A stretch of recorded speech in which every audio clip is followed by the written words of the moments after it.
Hi, and welcome to Fan/Fiction with Andrew/Zach. I'm Andrew. Okay, so say Andrew Gum. Okay.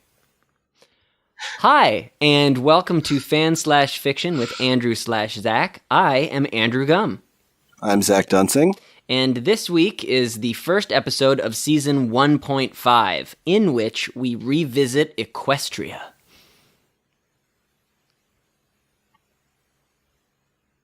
And then Zach was supposed to say something, but we can just end on a lengthy pause.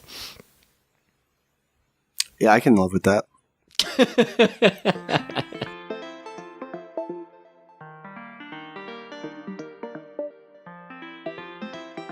Record. Cool. We're for sure that yours is recording. It's good. 3 seconds in, monitoring great. Great. In case it shuts off, I just keep an eye on it because we haven't used that thing before. Yes, yeah, absolutely. Cool. I am monitoring auditorially and ocularly. Nice. That's dope. That you can do both at the same time. I'm monitoring just using my sense of touch. I have it set up to a braille configuration. Is it weird that we're looking at each other? It's weird that you're using a braille configuration when your eyes work perfectly well. You say that, but the prescriptions get worse and worse every time I go to the optometrist.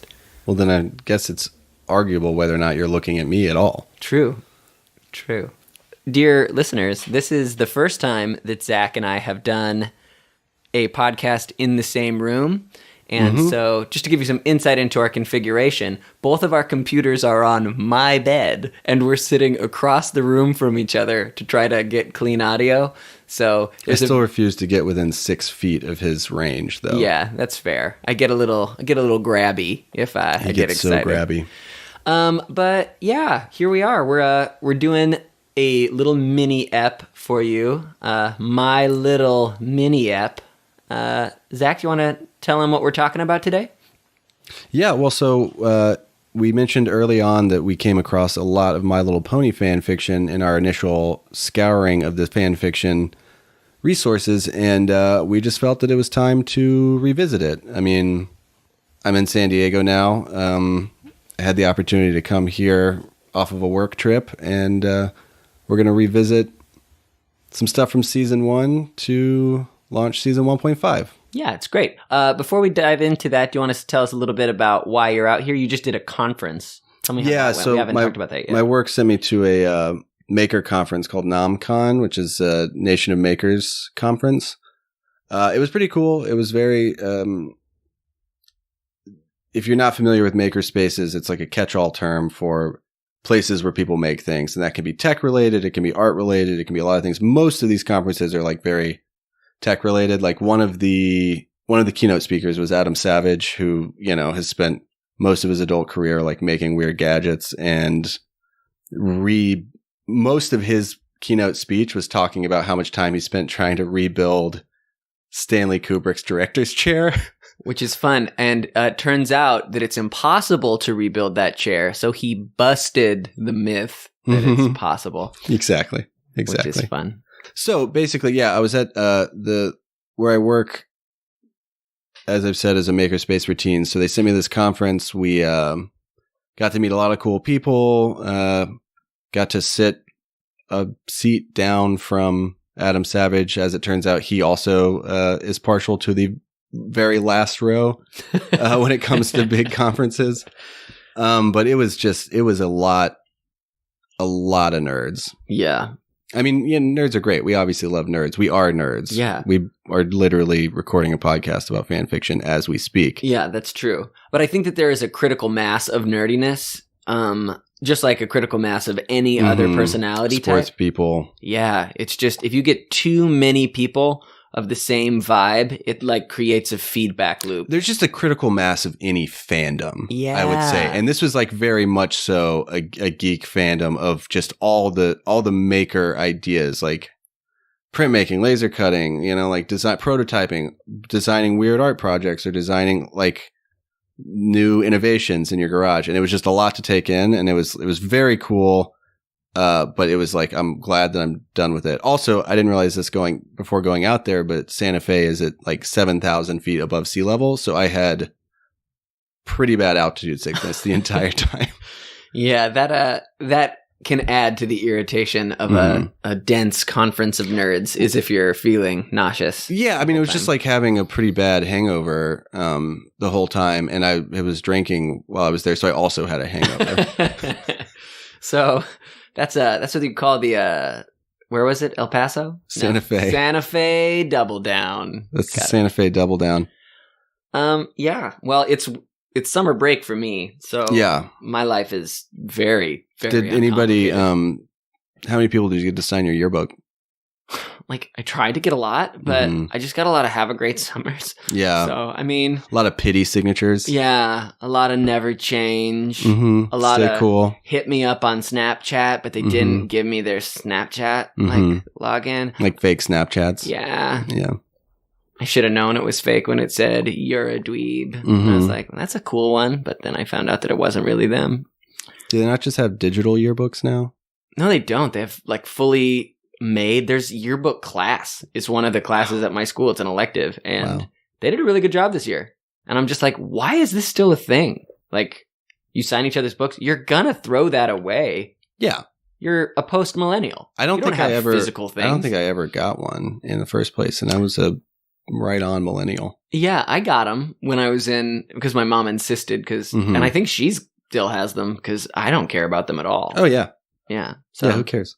Anyways, let's dive in. So my hope for these season 1.5 episodes is just to, go a little bit deeper and going into it in a slightly different way. Instead of just a straight up exploration, we're going to be talking to people. We're going to be exploring specific areas of the fan fiction world as it relates to creativity. I'm also really interested in how it relates to obsession. That's something I'm interested in.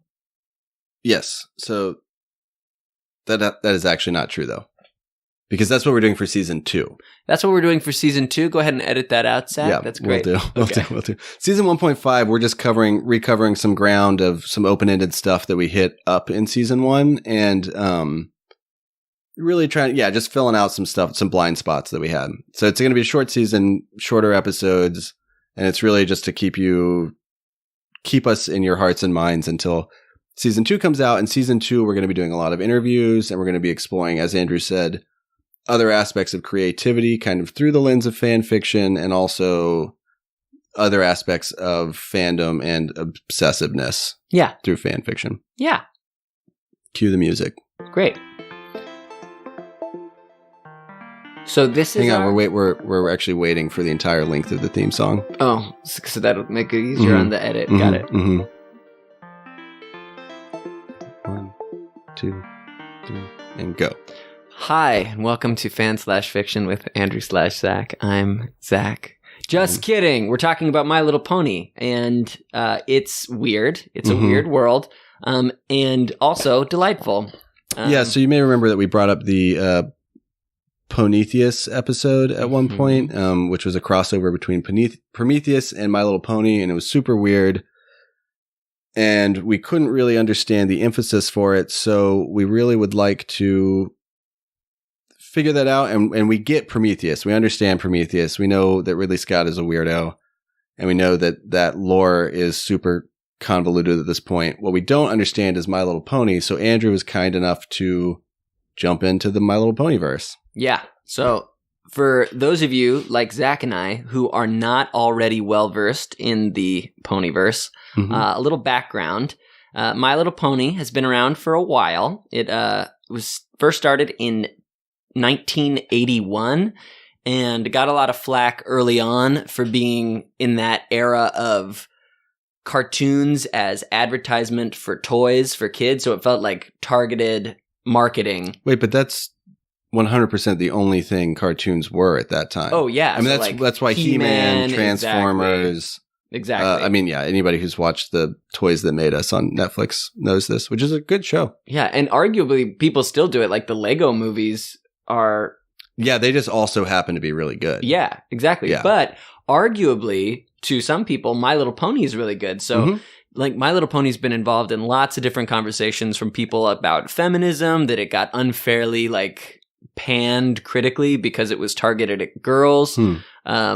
And it's gotten both sides of the spectrum, where some people say that it it was treated unfairly because it's, talking about being a girl and femininity. And then other people saying that it is reinforcing a stereotype towards girls that like they only like cute pony things and cute, of what fluffy. Little I've discovered so far is that it is definitely not just girls who are riding the pony train. Yeah. So in my exploration, you're exactly right. There was a resurgence of My Little Pony in 2010. So why? Nope. No, I'm sorry. In 2003. And that was My Little Pony Friendship is Magic. And one of the... Okay, that makes sense. Yeah, and one of the strange things that apparently Hasbro and the creators of My Little Pony were not anticipating in that 2003 reboot was a different fan base developing than the typical girls and young women who had been the primary target audience before. So, sorry, Friendship is Magic is the name of the show? Like the rebooted My Little Pony show? Okay, because I saw a bunch of things tagged with Friendship is Magic. I didn't realize...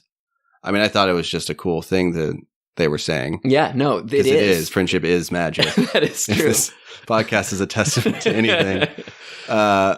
It can get a reclusive hermit to come all the way to San Diego. Friendship is magic, guys. So that's where the Brony fan base came in, apparently. Yes. And again, Brony is a portmanteau of bro and pony, and a lot of the portmanteaus that we explored before, like all of the pony puns and stuff, that is a nod to Brony culture, which apparently the new animated version of My Little Pony does nods to Brony culture. Oh, interesting. And has opened the doors a little bit, so it's just not fully embraced it. Yeah, that's totally. Great. Which is very cool.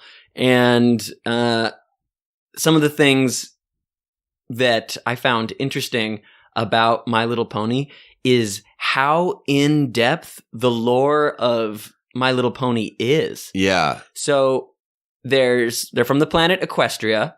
They are broken down into different families, and then there are pony royalty.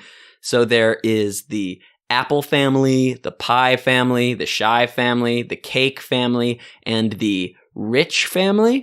And so all of these characters exist inside these families, and they have different relationships to the other families.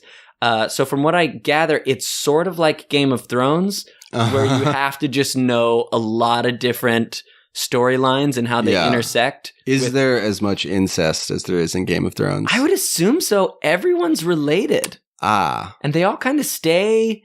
I mean, I don't know if My Little Ponies date, but if they breed asexually, they kind of stay inside the family. Maybe with I guess in as much as amoeba are incestuous. Yeah, I mean, if you go back in time long enough, it's all incest. Yeah, we're all from like one cell. Yeah, that's true. So just for fun, so you can get some of the names. So the characters in the Shy family are Twilight Sparkle, Applejack, Fluttershy, Rarity, Pinkie Pie, Rainbow Dash, and Spike. Oh, wait, no. Oh, yeah. And they're the main 6, right? I think so, but they might not all be in the same family. No, but I mean, I think it's MANE 6. Like it's a term I've come across, and I believe it refers to them. That makes sense. That makes sense. Yeah. So, in the Apple family, there's Granny Smith, Big Macintosh, Brayburn, Uncle and Aunt Orange, Hayseed Turnip Truck, Apple Strudel, Auntie Applesauce, Apple Rose, Goldie Delicious, Bright Mac, and Pear Butter. The Pie family, Limestone Pie and Marble Pie, Igneous Rock Pie and Cloudy Quartz, Maud Pie, Shy family, Mr. and Mrs. Shy, Zephyr Breeze, Cake family, Mr. and Mrs. Cake, Pound Cake and Pumpkin Cake. This is making things a lot clearer for me. Yeah, it's just unrelentingly cute. So when I was like looking this up, I don't know if you listening are a My Little Pony fan, maybe you can set us straight. So as I was exploring My Little Pony, I just had this feeling like there is this fetishization of cuteness that's on the internet, like all the cat videos and cute baby pictures and things like that. And then the Japanese version of it is kawaii, which translates to so cute. And that's like the small frames, giant eyeballs. Yeah, exactly. Of all like anthropomorphized. Yeah, just like little cute critters. Yeah. And they only exist to be really cute. So that's okay. So that's specifically what we were talking about earlier. You were saying that you had a student who was just remaking intros to anime videos. And that's what my student does is she just makes these very bizarre, nonsensical to me animations of super cute cats doing things. It's very My Little Pony-esque, but just with like more of an anime vibe. And it's so weird to me because like kids, what they're making is important to them. So it's purposeful and it matters, but it's like, there's seemingly no narrative structure to any of it. And there's nothing like, it's just content. Like they're so used to just consuming content on YouTube or whatever that's what that's as far as what they want to make. Like that's as far as it goes. And there's seemingly, again, at least to me, like no grander narrative or themes or anything. Sure. Yeah. And I've run into that too. And I think that for some people, there is like just for it to be kind of cute and wholesome and innocent and fun and emphasizing friendship, like that is refreshing, not just to young girls, but that's refreshing to lots of people. In the world we live in now, like what? Yeah, I would imagine it's quite refreshing. I think that's true. And so the things when I was looking up this fetishization of cuteness, it just talks about how there are very real physical things that happen in your brain when you look at cute things. Like it's the part of your brain that makes you want to protect a baby because you feel like a feeling of warmth towards a round face with large eyes and a feeling of innocence toward that. There's a human response that is like an evolutionary trait. Yeah. Like the opposite of why like cats freak out when they see pickles. Yeah, the opposite. Yeah. It's like they're scared of pickles because deep down they know that something that is long, like a snake can kill them. Yeah, can kill them. Whereas we see something that is, or why like arachnophobia exists. Yeah, it's like a spider can't really hurt you that much, but there's something way back that these things bite. Also, why people can be afraid of birds and stuff is like this built-in evolutionary fears. This is built-in evolutionary feelings of love and warmth and friendship, which is gross. So cute. So cute. So there is a lot of unapologetic love of ponies and cuteness that goes throughout all of that. Is there a term for My Little Pony fans who aren't bronies? That's a great question. I think they're just called My Little Pony fans because it's usually just dudes that find a need to identify themselves with a name. Sure, group. Right. They probably feel a need to overcompensate and really attach themselves to. Especially if it's an internet culture, you always have to name yourself and you have to have guidelines for who's not allowed to participate. So even something as wholesome as My Little Pony, it's like, oh, you're not a real brony because you're a girl. And it's like, ugh, gross. Like why? Yeah, like what?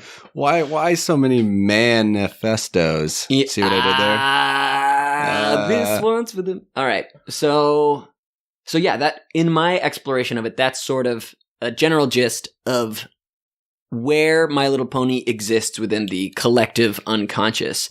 So what Zach did was he found a collection of the collected unconscious of the collected unconscious of My Little Pony stuff, and he's going to share some of the things that he found, and we're going to discuss the themes that are explored. Yeah, so this is again, like I almost exclusively bring crossover to the and this is like this, we talked about this before, but this is what's so great about the My Little Pony stuff is that like the fandom, the lore of it, like that all kind of makes sense because it's at least is like rich enough that people have something to attach to. But the crossover stuff never makes any sense to me because like nothing mixes well with My Little Pony.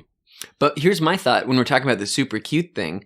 I wonder if it becomes a challenge for some people to take something that is not cute at all and super cutify it because there's a certain pleasure in taking something as bleak as Prometheus and jamming just super adorable characters into it. Like, maybe that's funny. Maybe that's, maybe that's just a fun mental exercise. Maybe it's just taking something dark and making it wholesome. Yeah. So one of the first stories that I read is called Spiders and Magic, Avengers Assemble. It's written by Master Rob. Hey, Rob. Hey, Rob. So basically, this is a world where the Marvel universe has collided with the My Little Pony universe. It follows the Marvel characters, but they're like half of them have pony names and half of them don't. Like there's like Pony Stark. Okay, so he's just Iron Man, but they jokingly call him Pony Stark. But Spider-Man is Spider-Mane. But that's just what he always was. Yes, but that's just what his character is. And Wolverine's the same, and Deadpool's the same, but there's Equine Torch. Oh, that's cute. Yeah, that's cute. That's cute. And it's the Captain Equine or Captain Equestria instead of Captain America. Perfect. But it's like some of them they don't either. It was too difficult to sort of find a pun for it, or they just they just rolled with it. I mean, I feel like just toss pony into any of it, like Dead Pony. They did it with Spider-Man. Why not just Iron Man or Pony Stark? I mean, come on, just jump in there, guys. Yeah, but at this point, I think we're just beating a dead pony. All right. I'm sorry, I'm done. Something about seeing you in person pulls all the shitty puns out of me. Great. Okay, so essentially, like there's a group of ponies and there's a group of Marvel characters, and they fight off Diamond Dogs, which is that something you came across? Diamond Dogs? I didn't see anything about that. Well, it's confusing because there's a lot going on here. So basically, they fight off these Diamond Dogs, and then they come back together and they sort of have a debrief on their fight. And then at that point, Spider-Man is like starts asking them about all these other ponies, like how they're doing. And at that point, it's sort of revealed that all these Marvel characters are married to all of these ponies. So they have pony hybrid super children? Well, basically every single one of the ponies is pregnant, except for Deadpool's. And they all give Deadpool a hard time about like when he and Pinkie Pie are going to have babies. They're going to have a baby. And he's a jerk about it because he's Deadpool. Got it. So Deadpool's married to Pinkie Pie.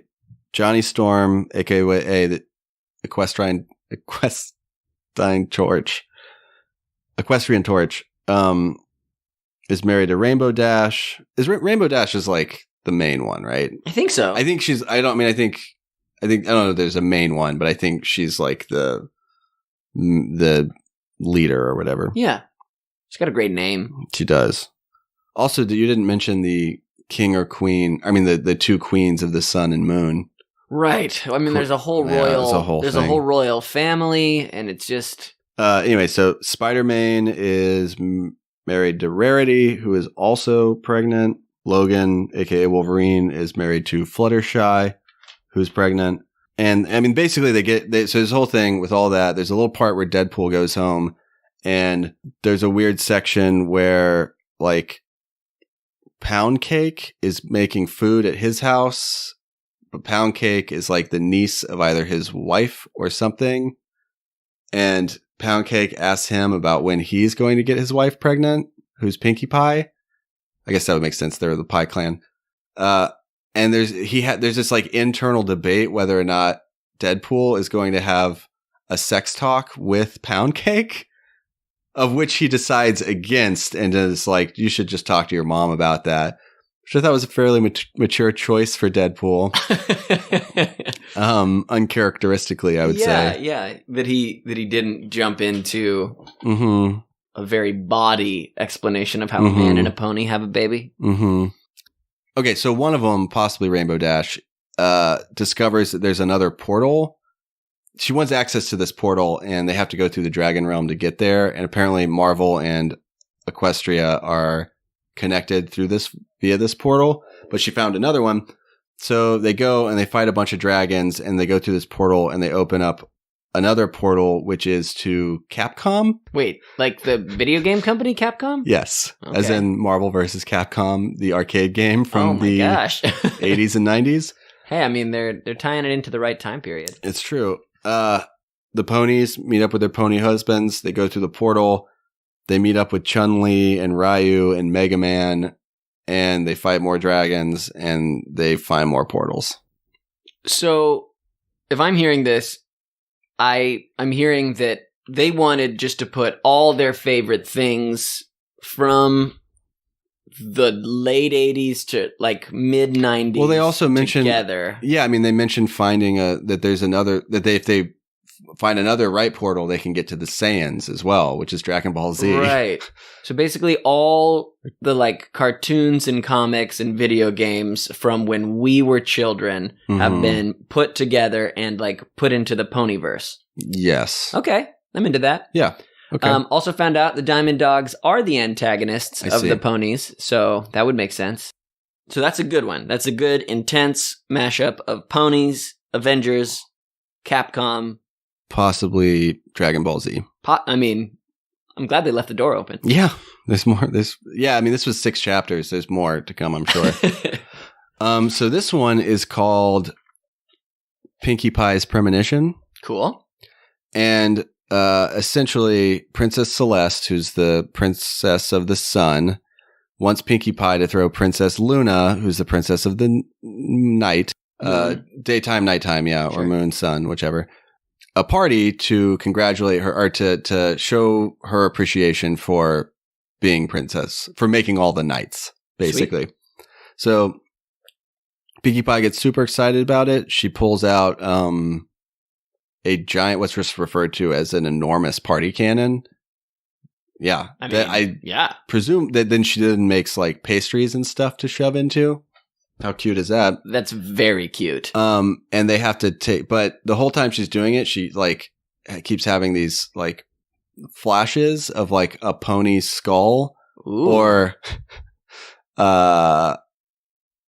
she like has slight like seizures. Okay. Can you guess what this is mashed up with? Is it Terminator? Is it mashed up with Terminator? No, that's a good guess though. Okay. Predator?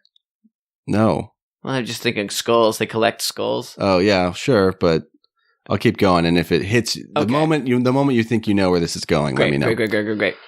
So she's getting ready for the party as well, and then the radio comes on and static comes out of it, and it repeats like, hush now, quiet now, go to sleep, like 6 or 7 times. And she tries to turn it off and it keeps doing it. And then she has to unplug it and it's like done. Creepy. Yeah.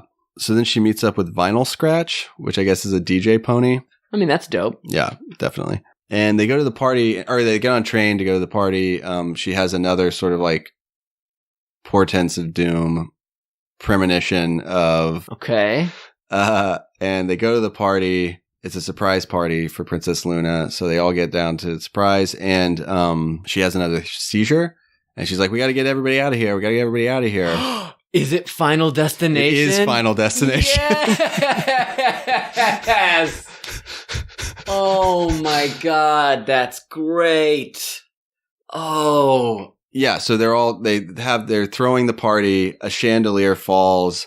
It almost kills Pinkie Pie. Also, in turn, like knocks over the DJ booth, which explodes, shooting Vinyl Scratch into a tree and breaking Vinyl Scratch's neck. And then it basically just from there on out, all the My Little Ponies dying, except for the main 6 who are trying to avoid, quote, explosions and flying knives, which are... Yeah, I mean, I feel like the Final Destination films find lots of ways to make sharp things fly at people.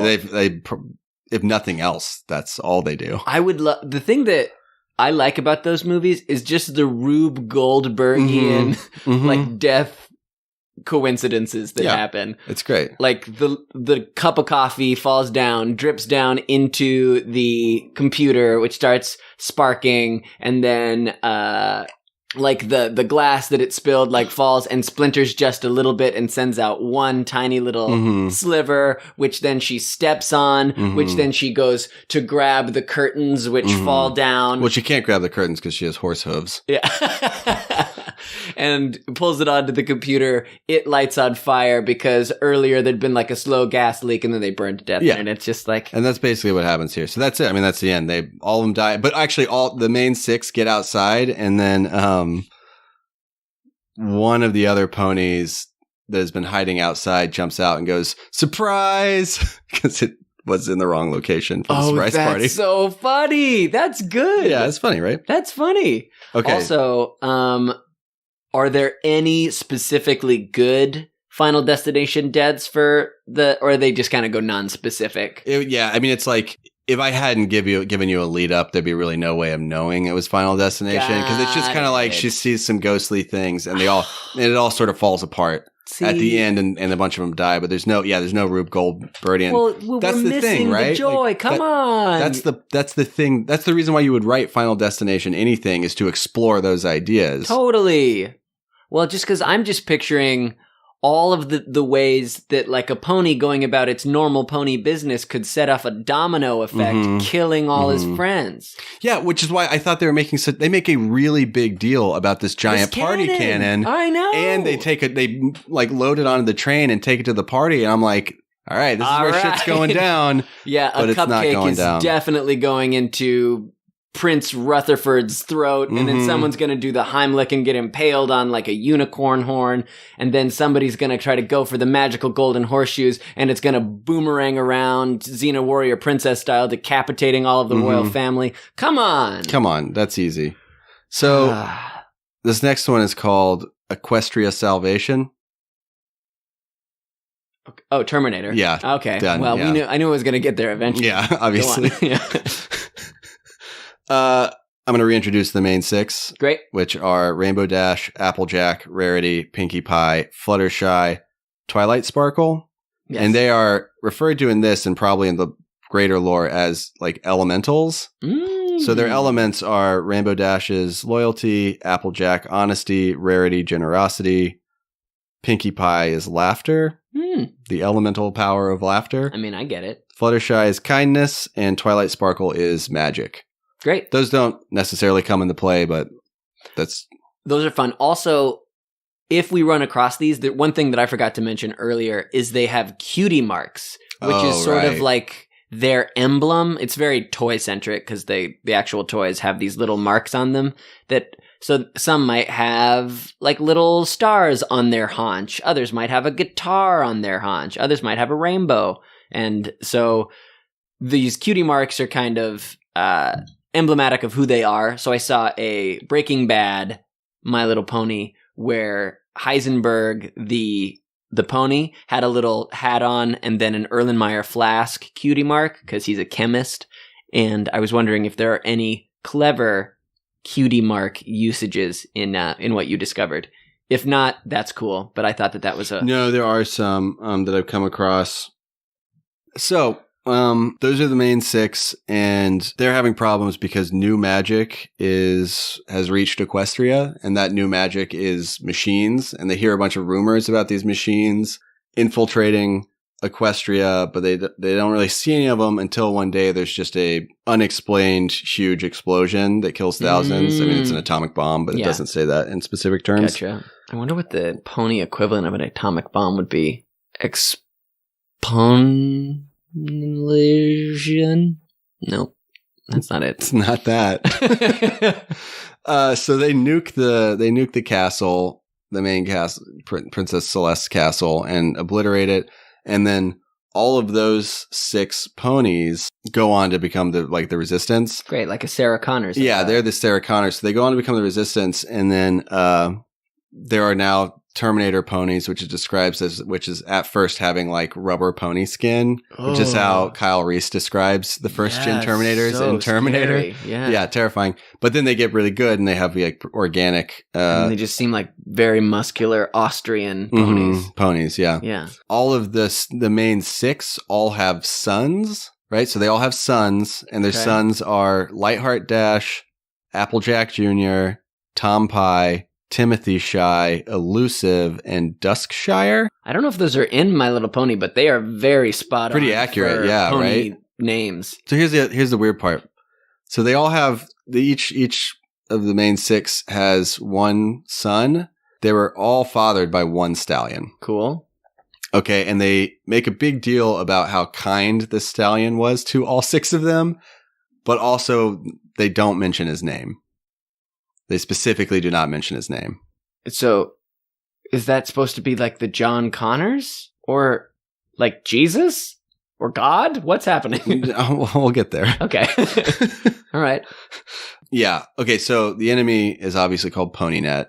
Yeah. So Skynet. Got it. Now all of these sons are the resistance, and they're just like searching all over Equestria, fighting robots, doing that stuff, and they find this like obliterated town where there's one like baby pony boy in it whose name is Lightstruck. He grows into a full-grown stallion. He's a great soldier. He has a gray coat, because that's the other thing about, they're always, especially in this fan fiction, they're always mentioning the color of the ponies. They're always like the light pink pony or the cyan pony or the magenta pony or whatever. Gotcha. It's a reoccurring thing to help sort of like, I guess, continue to establish which pony you're talking about. Mm-hmm. This is Lightstruck, the orphan that they find. Black mane, gray coat, and his cutie mark is the flag of Equestria. Oh, which is weird. It makes it sound more like a tattoo, like a tattoo you'd get in the Marines. Yeah, but I mean that is cute. It is cute. Yeah. Then it just plays out, and this is the first chapter of. There are no more chapters. Got it. Right. Which we run into a lot. But basically, the 7 of them now, the main 6's 6 sons, fathered by a single person, and Lightstruck, storm Skynet Central, take it down just as they're sending a Terminator pony back in time, and then they decide to send Lightstruck back in time, presumably to kill the Terminator and impregnate all 6 of their moms. Oh, God. Yes. Okay. Yeah. So it's like the Sarah Connors. He's Kyle Reese. Yeah, he's Kyle. Yes, he's Kyle Reese going back and becoming John Connors, 6 John Connors dads. Yes, exactly. There you go. Got it. Well, that's very sex positive that all of them are friends and all had the same stallion father. I think it depends on which lens you're looking at it from. Yeah. I mean, I guess that could be. Or, I mean, honestly, that for what little I know of horses, that might just be how it goes in the wild. I mean, depending on the stallion to mare ratio, I don't think they have such a monogamous views of coltery. I don't know. Okay, so there's one more that I'm going to read, but then there's a couple that I tried to read, and they were either way too long to read on the plane, or just I didn't know what was the point of them. So one is a crossover between My Little Pony and Platoon. Sweet. Which sounds super weird, and I started to read it, but it's like the first chapter is just them going through boot camp. I mean, it was honestly more kind of like Full Metal Jacket than Platoon, but and I was like, okay, I think like this is kind of dense. Right. And then another one was just as a crossover with WWE, where all of the ponies are dating all of the WWE stars, the wrestling stars, and then there's also all of their villains, and it just turns into a cluster. Why are all these people dating ponies? I feel like that's come up multiple times, and it's just like, I mean, is this lending credence to like the bronies secretly want to have sex with these ponies? Because again, I don't think that's 100% what everybody wants. You don't find that on the internet when you talk about bronies, but there are a lot of adult men having sex with ponies in these stories. At least dating them. Yeah. They're having pony babies, though. So you know that Deadpool is at least trying to make a pony baby. Yeah. If you watch the most recent film, he was super into the idea. Having a baby. Oh, interesting. Oh. Spoiler alert. Sorry, you haven't seen it yet. Who cares? Sorry. How is him wanting to be a father spoil that movie? Doesn't really. Inherently. Yeah, doesn't. Okay, so this last one is called War Between Worlds, and it's by Shadow the Ultimate 7. Sweet. And it's pretty quick, but it'll become apparent why I'm talking about this one pretty soon.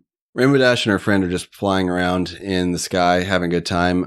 And the other one, who is a scientist, keeps mentioning how fast Rainbow Dash is. And she keeps making sonic rain booms. Got it. Which means that she's just breaking the sound barrier, right? So she's going Mach 1 and breaking the sound barrier. And they're flying. And there's a rainbow behind her, I assume. Yeah, absolutely. Yeah. And they're flying around until another creature like flies out of the sky and is faster than them and flies past them and then into this forest that is haunted. So they decide to fly down after him and see what's going on. And when they find him, he's a super jerk to them. Oh. Is it Batman? No.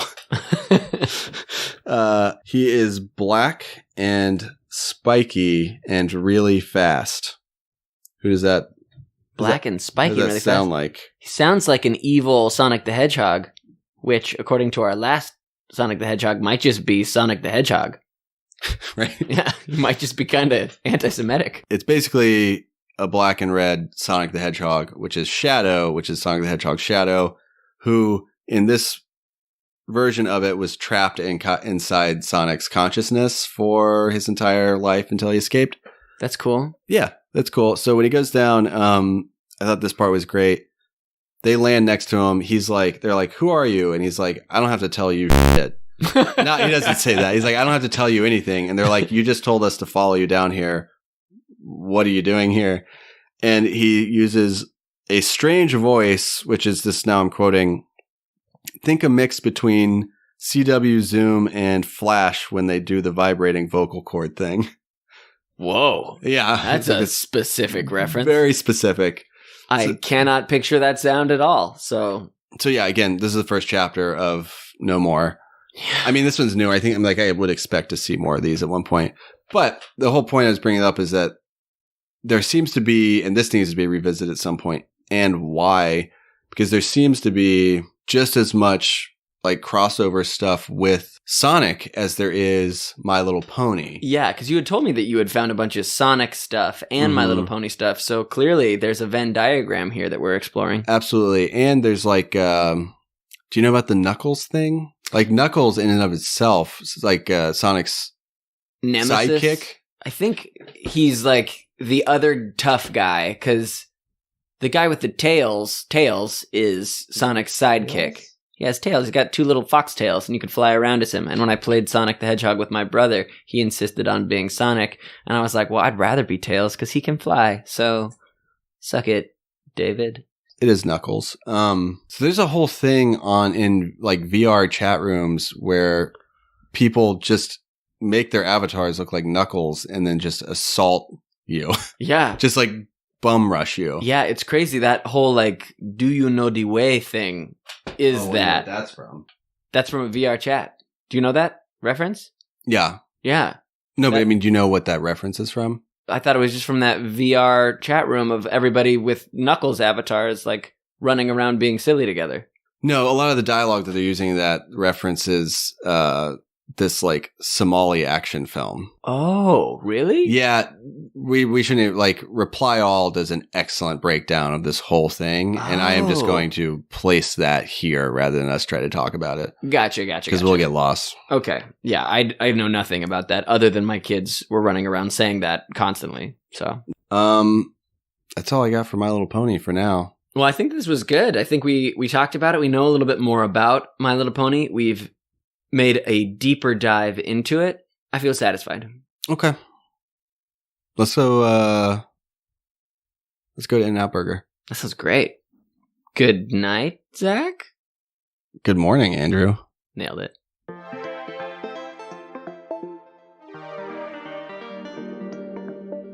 I also think like Diamond Dogs are the good guys in one of the Metal Gear Solid games, but It's also just a great Bowie song. Diamond Dogs? Nice. Mm-hmm. I've been listening to a lot of Bowie recently. Black Star is sad. Yeah, it is. Yeah. So basically, I don't know if I mentioned this, but obviously I've been flying a lot the past few days. I hate flying. Oh, really? I used to be fine with it. When I was a kid, I flew all the time. It was great. But in the past 10 years or so, like, I really developed a lot of anxiety and discomfort with flying that like basically every time I get on a plane, I just have to like this is the one that's going down. I have to make peace with it, and to a point where like what I do on the plane now is just like go through songs on my phone and be like, okay, which one of these is the best song to die to? Yeah, whenever I go onto an airplane, it's that same thing, but I find it very soothing. It's like, hey, when this goes down and I die, that wasn't my fault. Yeah. Like, everybody's gonna die sometime. Yeah, Might as well be right now on this plane. I just don't want to die where it's very clear that if I had just thought something through better, I would have lived. Sure. Because you don't want it to be your fault. I'm very sure that is how I'm going to die. Is I'm just going to, be like, oh yeah, you only ate chicken wings for 40 years and then you died. Obviously. I'm like, yeah, but have you had chicken wings? Oh yeah, chicken wings. They're great. But that's the song. I mean, so that the song I always come back to is 5 Years by David Bowie. Yeah. Just pop that on, let it slowly build, and make peace with the infinite. Yeah, seriously. Like that. It's like as you are going out into the void. Also, Major Tom to Ground Control is a good one because he like just gets cut adrift and then goes out into the darkness. Yeah, that is not the name of that song for the record, but what is it called? Space Oddity. It is? Mm-hmm. That's cool. I just listened to it on a shuffle of his songs. I see.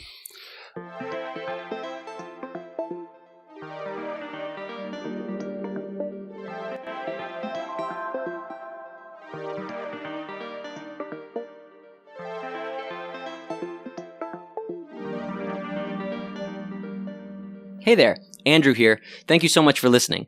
If you'd like to hear more of this stuff, go to fanfiction.show or anywhere else you get your podcasts. Contact us at xandru@fanfiction.show, and our Twitter and Instagram are @fanfictionshow. The things we read this week, if you'd like to read them yourselves, are Spiders and Magic, Avengers Assemble by Master Rob, Pinkie Pie's Premonition by J.X. Wheeler, Equestria Salvation by Vinyl Scratch 7, War Between Worlds by Shadow the Ultimate 7, and Zach said Portents of Doom. In this episode, the word is portent, and it means a sign or warning. We didn't want, the youth running around using the expression portent of doom incorrectly on our behalf. I mean, that would be unforgivable. Also, the Somalian action film Zach mentioned is actually a Ugandan action film called Who Killed Captain Alex? Zach was thinking of Captain Phillips, which made him think of Somali pirates. You get it. It's an easy mistake to make. And also, the podcast Reply All does a really good episode on the VR Knuckles phenomena in their episode number 114, Apocalypse Soon. So, yeah, that's a lot to unpack. Hope you enjoyed it. We sure did.